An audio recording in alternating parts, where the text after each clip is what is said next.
తిరుమల గుడి 12 సంవత్సరాలు మూతబడిందనే విషయం మీకు తెలుసా? తెలియని వాళ్ళు ఈ వీడియో చివరి వరకు చూడండి.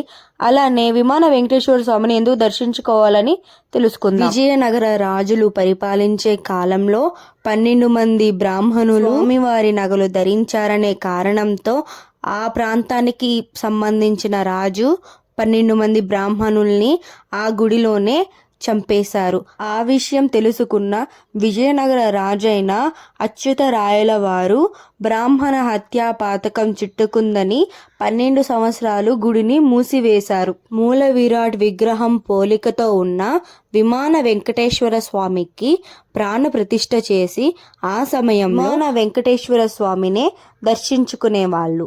స్వామివారి దర్శనం తర్వాత విమాన వెంకటేశ్వర స్వామిని దర్శనం చేసుకుంటే పునఃదర్శన ప్రాప్తి కలిగినట్లే. అందుకే నెక్స్ట్ టైం వెళ్ళినప్పుడు విమాన వెంకటేశ్వర స్వామిని దర్శించుకోండి.